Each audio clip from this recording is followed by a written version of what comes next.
ನಮಸ್ಕಾರ ಸ್ನೇಹಿತರೆ, ನಿಮಗೆಲ್ಲರಿಗೂ ಕಲಾಜ್ಯೋತಿ ಅಕಾಡೆಮಿಗೆ ಸ್ವಾಗತ.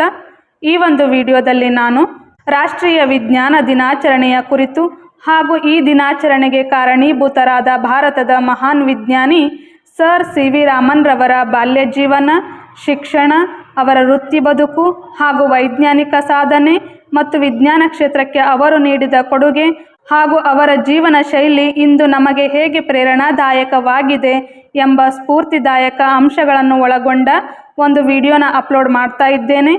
ಈ ವಿಡಿಯೋಗೊಂದು ಮೆಚ್ಚುಗೆಯ ಲೈಕ್ ಇರಲಿ ಮತ್ತು ವಿಡಿಯೋನ ನಿಮ್ಮ ಸ್ನೇಹಿತರಿಗೂ ಕೂಡ ಶೇರ್ ಮಾಡಿ.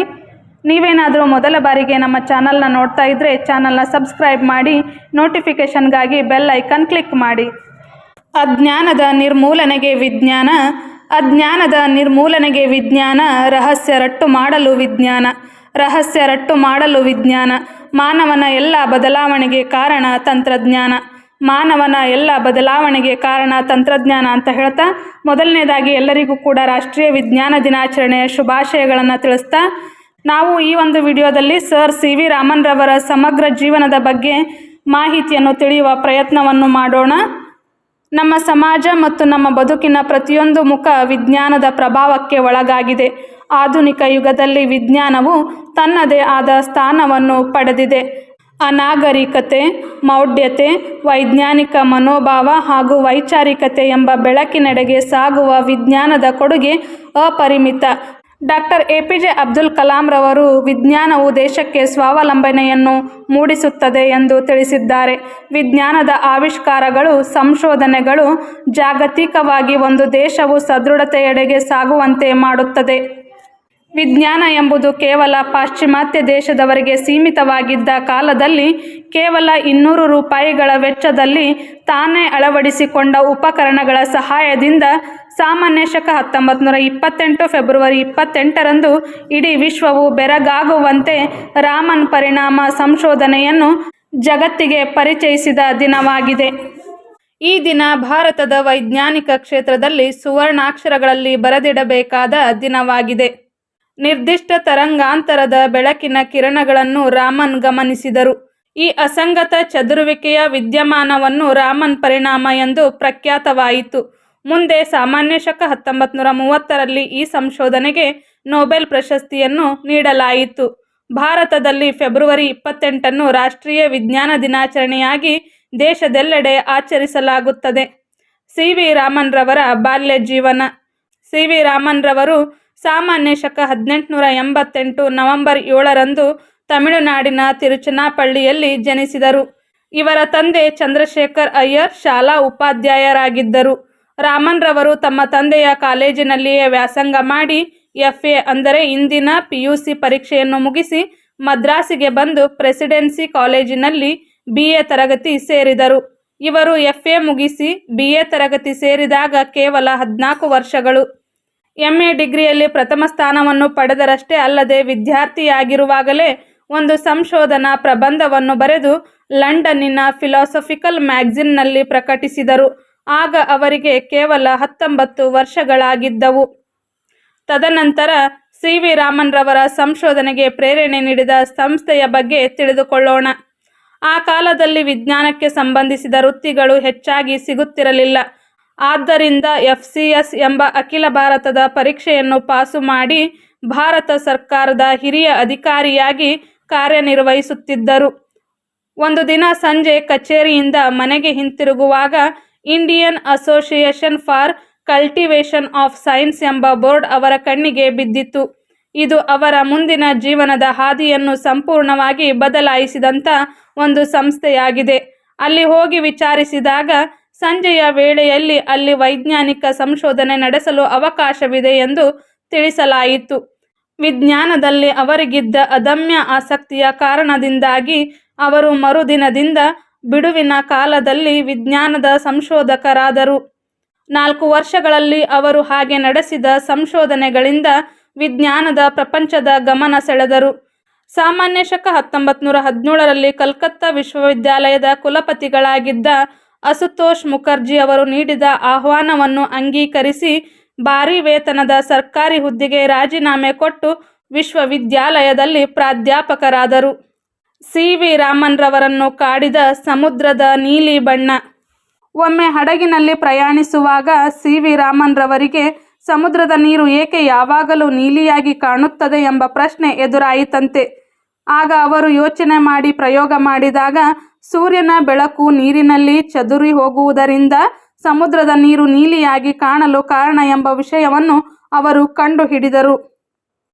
ತದನಂತರದಲ್ಲಿ ರಾಮನ್ ಪರಿಣಾಮದ ಸಂಶೋಧನೆ. ಅನಿಲದ ಅಥವಾ ದ್ರಾವಣದ ಅಣುಗಳ ಮೇಲೆ ಬೀಳುವ ಬೆಳಕಿನ ಕಿರಣಗಳು ಚದುರುತ್ತವೆ. ಈ ಬಗೆಯ ಚದುರುವಿಕೆಯನ್ನು ರ್ಯಾಲೆ ಚದುರುವಿಕೆ ಎಂದು ಕರೆಯಲಾಗುತ್ತದೆ. ಆದರೆ ಈ ಬಗೆಯ ರ್ಯಾಲೆ ಚದುರುವಿಕೆಗೆ ಒಳಗಾದರೂ ಕೂಡ ಅದರ ಸ್ವಲ್ಪ ಭಾಗ ಮಾತ್ರ ಬೇರೊಂದು ಬಗೆಯ ಚದುರುವಿಕೆಗೆ ಒಳಗಾಗುತ್ತದೆ.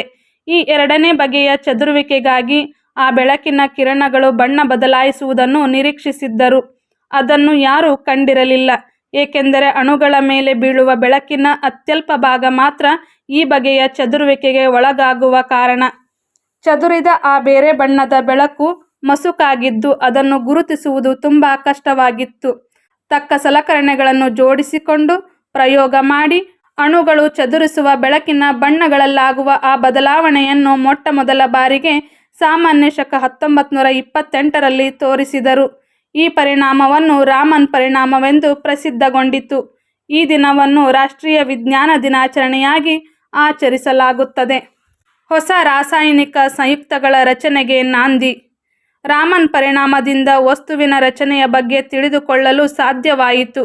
ರಾಮನ್ ಪರಿಣಾಮದ ಕುರಿತು ಬೇರೆ ಬೇರೆ ದೇಶದ ವಿಜ್ಞಾನಿಗಳು ಬರೆದ 1800 ಪ್ರೌಢ ಪ್ರಬಂಧಗಳು ಪ್ರಕಟವಾದವು ಮತ್ತು ಅದೇ ಅವಧಿಯಲ್ಲಿ ಸಾವಿರಾರು ರಾಸಾಯನಿಕ ಸಂಯುಕ್ತಗಳ ರಚನೆಯನ್ನು ಹಾಗೂ ಕೃತಕವಾಗಿ ರಾಸಾಯನಿಕ ಪದಾರ್ಥ ತಯಾರಿಸುವ ಪ್ರಯತ್ನಕ್ಕೆ ನಾಂದಿ ಹಾಡಲಾಯಿತು.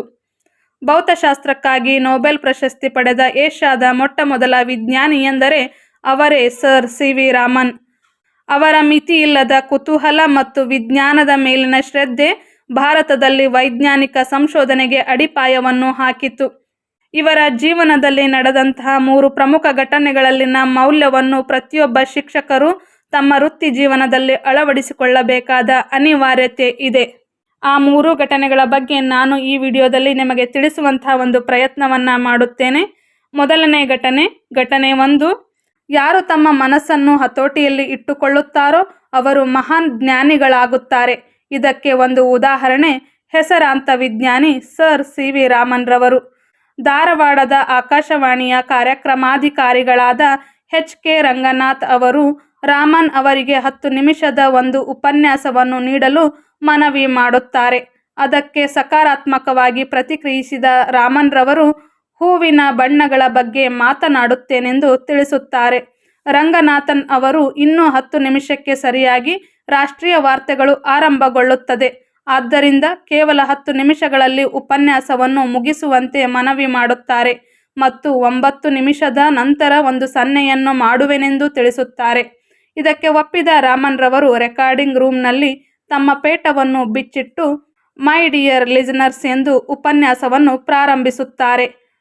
ಹೂಗಳಿಗೆ ಬಣ್ಣ ಹೇಗೆ ಬರುತ್ತದೆ ಎಂದು ಸಣ್ಣ ಮಕ್ಕಳಿಗೂ ಅರ್ಥವಾಗುವಂತೆ ವಿವರಿಸುತ್ತಾರೆ. ಕಣ್ಣು ಮುಚ್ಚಿ ಉಪನ್ಯಾಸವನ್ನು ಮುಂದುವರಿಸುತ್ತಾರೆ.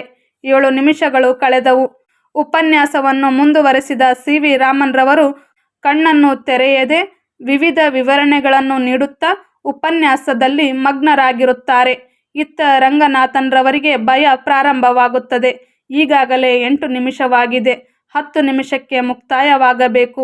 ಇಲ್ಲವಾದರೆ ರಾಮನ್ ಅವರ ಉಪನ್ಯಾಸ ಪ್ರಸಾರವು ರದ್ದಾಗಿ ರಾಷ್ಟ್ರೀಯ ವಾರ್ತೆ ಪ್ರಸಾರವಾಗುತ್ತದೆ ಮತ್ತು ರಾಮನ್ ಅವರ ಉಪನ್ಯಾಸ ನಿಲ್ಲಿಸಿದ್ದಕ್ಕೆ ತುಂಬ ಕೋಪ ಮಾಡಿಕೊಳ್ಳುತ್ತಾರೆ ಎಂದು ಆತಂಕದಲ್ಲಿರುತ್ತಾರೆ. ಒಳಗೆ ರೆಕಾರ್ಡಿಂಗ್ ರೂಮ್ಗೆ ಹೋಗಿ ಅವರನ್ನು ಎಚ್ಚರಿಸಿದರೆ ಎಲ್ಲಿ ರಾಮನ್ ರವರು ಕೋಪ ಮಾಡಿಕೊಳ್ಳುತ್ತಾರೋ ಎಂಬ ಭಯ. ಈ ಗೊಂದಲದಲ್ಲಿ 9 ನಿಮಿಷ ಕಳೆದೇ ಹೋಗುತ್ತದೆ.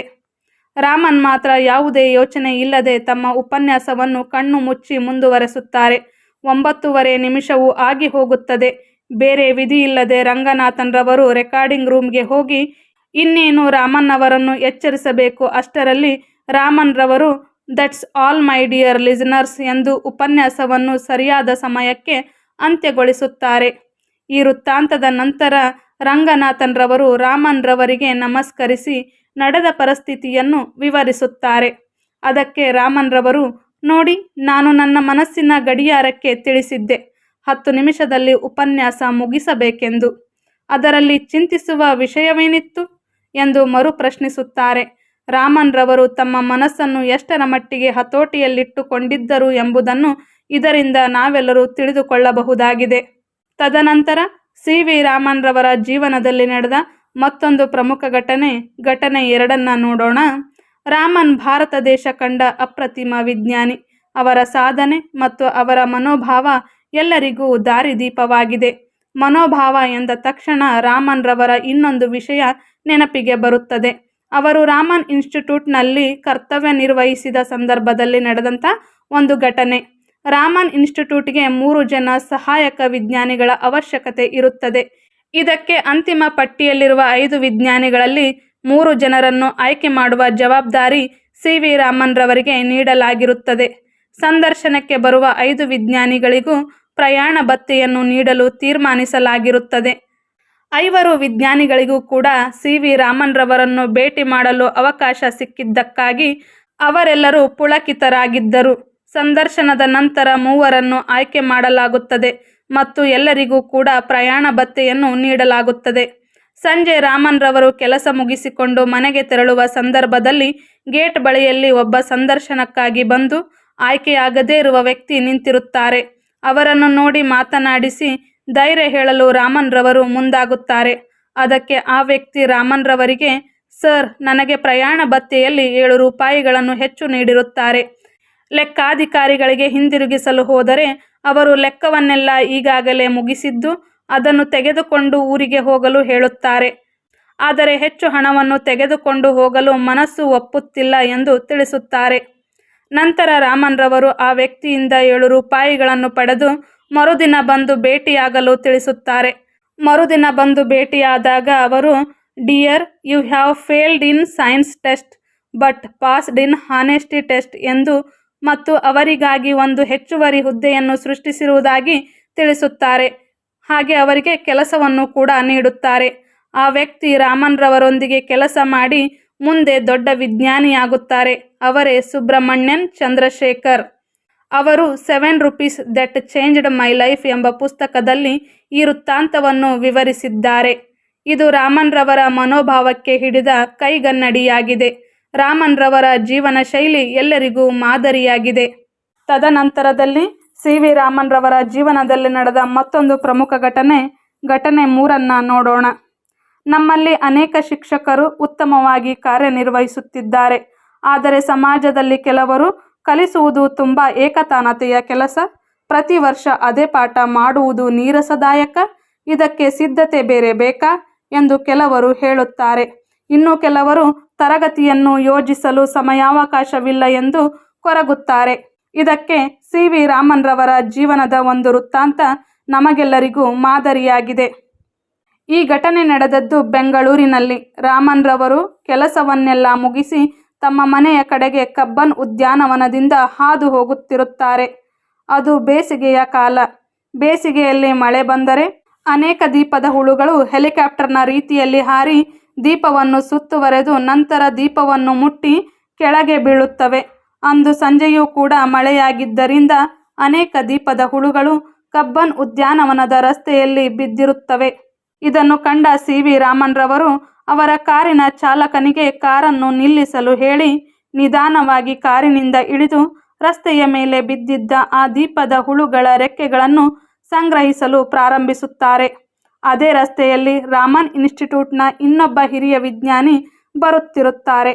ರಾಮನ್ ರವರು ತಮ್ಮ ಪರ್ಸನ್ನೇನೋ ಕಳೆದುಕೊಂಡಿರಬೇಕೆಂದು ಅವರಿಗೆ ಸಹಾಯ ಮಾಡಲು ಕಾರಿನಿಂದ ಕೆಳಗಿಳಿಯುತ್ತಾರೆ. ಇದನ್ನು ಕಂಡ ರಾಮನ್ ರವರು ಹುಳುಗಳನ್ನು ತುಳಿಯದಂತೆ ನಿಧಾನವಾಗಿ ರಸ್ತೆಯನ್ನು ದಾಟಲು ಆ ವಿಜ್ಞಾನಿಗೆ ತಿಳಿಸುತ್ತಾರೆ. ರಾಮನ್ ರವರು ದೀಪದ ಹುಳುಗಳ ರೆಕ್ಕೆಗಳನ್ನು ಆರಿಸುವುದನ್ನು ಕಂಡು ಆಶ್ಚರ್ಯಗೊಂಡು ಅವರು ಕೂಡ ರಾಮನ್ನರಂತೆ ರೆಕ್ಕೆಗಳನ್ನು ಸಂಗ್ರಹಿಸಿ ಅವರಿಗೆ ನೀಡುತ್ತಾರೆ. ಕುತೂಹಲ ತಡೆಯಲಾರದೆ ಅವರು ರಾಮನ್ ರವರಿಗೆ ಬಹಳ ವಿನಯದಿಂದ ಕೇಳುತ್ತಾರೆ, ಸರ್, ಈ ದೀಪದ ಹುಳುಗಳ ರೆಕ್ಕೆಗಳು ಏತಕ್ಕಾಗಿ ಎಂದು ಕೇಳುತ್ತಾರೆ. ಅದಕ್ಕೆ ಸಿ.ವಿ. ರಾಮನ್ ರವರು, ನಾಳೆ ನನಗೆ ಕಾರ್ಪೊರೇಷನ್ ಶಾಲೆಯಲ್ಲಿ ಡಿಫ್ರಾಕ್ಷನ್ ಆಫ್ ಲೈಟ್ ಬಗ್ಗೆ ಉಪನ್ಯಾಸ ನೀಡಲು ಕರೆದಿದ್ದಾರೆ. ಆದರೆ ಅಲ್ಲಿ ಬರುವ ಮಕ್ಕಳಿಗೆ ಸೌಲಭ್ಯಗಳ ಕೊರತೆ ಇರುತ್ತದೆ ಎಂದು ತಿಳಿಸಿದರು. ಸಿ.ವಿ. ರಾಮನ್ ರವರ ಜೀವನದಲ್ಲಿ ನಡೆದ ಈ 3 ಘಟನೆಗಳು ನಮ್ಮೆಲ್ಲರ ಜೀವನಕ್ಕೂ ಕೂಡ ತುಂಬ ಸ್ಫೂರ್ತಿದಾಯಕವಾಗಿವೆ. ಇಂತಹ ಮಹಾನ್ ವಿಜ್ಞಾನಿಯಾದ ಸಿ.ವಿ. ರಾಮನ್ ರವರಿಗೆ ಹಲವಾರು ಪ್ರಶಸ್ತಿಗಳು, ಪುರಸ್ಕಾರಗಳು ಬಂದಿವೆ. ಅವರಿಗೆ ಬಂದ ಅತ್ಯಂತ ಪ್ರಮುಖವಾದ ಪ್ರಶಸ್ತಿಗಳನ್ನು ನಾವೀಗ ತಿಳಿದುಕೊಳ್ಳೋಣ. ಸಿ.ವಿ. ರಾಮನ್ ರವರು ಪಡೆದ ಪ್ರಶಸ್ತಿಗಳು: ಮೊದಲನೇದಾಗಿ ಫೆಲೋ ಆಫ್ ರಾಯಲ್ ಸೊಸೈಟಿ ಸದಸ್ಯತ್ವ ಸಾಮಾನ್ಯ ಶಕ 1924ರಲ್ಲಿ ನೀಡಲಾಯಿತು. ತದನಂತರ ನೈಟ್ಹುಡ್ ಪ್ರಶಸ್ತಿ ಸಾಮಾನ್ಯ ಶಕ 1929ರಲ್ಲಿ. ತದನಂತರ ನೊಬೆಲ್ ಪ್ರಶಸ್ತಿ ಸಾಮಾನ್ಯ ಶಕ 1930. ನಂತರದಲ್ಲಿ ಮೈಸೂರು ಮಹಾರಾಜರಿಂದ ರಾಜಸಭಾ ಭೂಷಣ ಗೌರವ ಸಾಮಾನ್ಯ ಶಕ 1935ರಲ್ಲಿ. ತದನಂತರ ಭಾರತದ ಅತ್ಯುನ್ನತ ನಾಗರಿಕ ಪ್ರಶಸ್ತಿಯಾದ ಭಾರತ ರತ್ನ ಪ್ರಶಸ್ತಿ ಸಾಮಾನ್ಯ ಶಕ 1954ರಲ್ಲಿ. ತದನಂತರ ಲೆನಿನ್ ಶಾಂತಿ ಪ್ರಶಸ್ತಿ ಸಾಮಾನ್ಯ ಶಕ 1957ರಲ್ಲಿ ಪಡೆದುಕೊಂಡರು. ಹೀಗೆ ಹಲವಾರು ಪ್ರಶಸ್ತಿ, ಪುರಸ್ಕಾರಗಳು ಭಾರತದ ವಿಜ್ಞಾನಿಯನ್ನು ಹುಡುಕಿಕೊಂಡು ಬಂದಿವೆ. ಸಿ.ವಿ. ರಾಮನ್ ರವರು ಅತ್ಯಂತ ಅದ್ಭುತವಾದ ಜೀವನವನ್ನು ನಡೆಸಿದ್ದಾರೆ. ಅವರ ಸಂಶೋಧನೆಗಳು ನಮಗೆಲ್ಲರಿಗೂ ಮಾರ್ಗದರ್ಶನವಾಗಿವೆ. ನಾವೆಲ್ಲರೂ ಕೂಡ ಈ ರಾಷ್ಟ್ರೀಯ ವಿಜ್ಞಾನ ದಿನದಂದು ವೈಜ್ಞಾನಿಕ ಮನೋಭಾವನೆಯನ್ನು ಬೆಳೆಸಿಕೊಳ್ಳೋಣ, ವೈಚಾರಿಕವಾಗಿ ಚಿಂತನೆ ಮಾಡೋಣ ಅಂತ ಹೇಳ್ತಾ ನನಗೆ ಮಾತನಾಡಲು ಅವಕಾಶ ಕೊಟ್ಟ ಸರ್ವರಿಗೂ ವಂದಿಸುತ್ತಾ ನನ್ನ ಮಾತಿಗೆ ವಿರಾಮವನ್ನು ನೀಡುತ್ತೇನೆ. ವಿಡಿಯೋ ನೋಡಿದ್ದಕ್ಕಾಗಿ ಧನ್ಯವಾದಗಳು. Thanks for watching.